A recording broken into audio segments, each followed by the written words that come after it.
आरोग्य में निवेश भाग 22 हिंदी नैसर्गिक खेती वैद्य दिलीप गाडगिल पुणे। तो धीरे धीरे पूरे खेती में परिवर्तन इस प्रकार का आ गया और जो नैसर्गिक खेती थी वो पूर्णतः परिवर्तित इस प्रकार के हो गई। इसका मूल कारण यह है कि जो देसी बीज किसानों के पास था उसको ही छीना गया।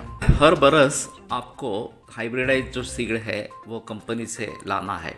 अब उसकी खुद की प्रतिकार क्षमता अच्छी नहीं है, तो इसमें दो मुद्दे उठते हैं कि जिसकी खुद की प्रतिकार क्षमता अच्छी नहीं है वो खाने से हमें प्रतिकार क्षमता कैसे मिलेगी, और फिर दूसरी बात कि ये रोगों से ग्रस्त हो जाते हैं, आसानी से ग्रस्त हो जाते हैं।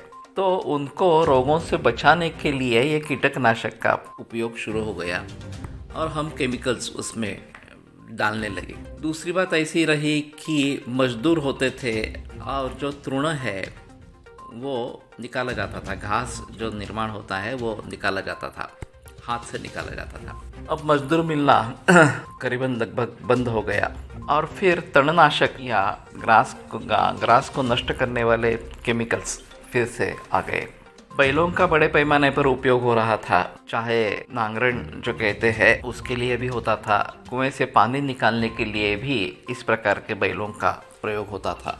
अब इसमें तो ट्रैक्टर आ गए तो बैलों की आवश्यकता वहाँ नहीं रही। इलेक्ट्रिक पंप आ गए, अब तो सोलर पंप भी आ गए, तो वहाँ भी पानी बाहर निकालने के लिए बैलों की आवश्यकता नहीं रही। गायें जो है वो संकरित हो गई और जो गायें 2-3 लीटर दूध देती थी वो अब 25-30 लीटर दूध देने लगी। सो कॉल्ड तथाकथित दूध जो है वो A1 मिल्क इस प्रकार का।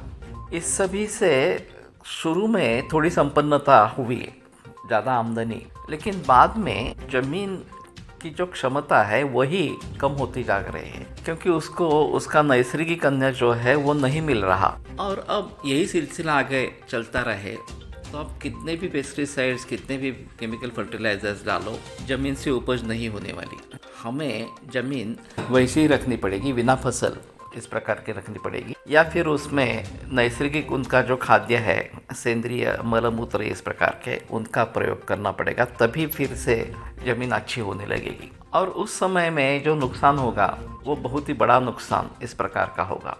तो पहले हमें जग जाना चाहिए कि ये नैसर्गिक नहीं है और ये विनाश के लिए कारण इस प्रकार के हैं। केवल हमारे विनाश के लिए कारण नहीं, पशु पक्षी, पौधे, पानी, जमीन, सभी का विनाश करने वाला इस प्रकार का ये प्रयास है। एक मैं उदाहरण बताता हूँ कि मावा करके एक बीमारी ज्वार पर पड़ गई थी और इतने बड़े पैमाने पर मावा पड़ गया था कि जो मजदूर थे वो सब हवालदिल हो गए कि ये कैसे इससे बच पाएंगे, ये फसल बच नहीं पाएगी। सेंद्रिय खेती का प्रयोग चल रहा था, तो मालिक के पास गए। मालिक ने कहा ठीक है, कल हम खेत पर जाएंगे और देखेंगे। जब पहुँचे तो देखा तो बहुत छोटे छोटे पंछी बड़ी पैमाने पर वहाँ पे दाखिल हुए थे और उन्होंने उस मावा को खाना शुरू कर दिया था।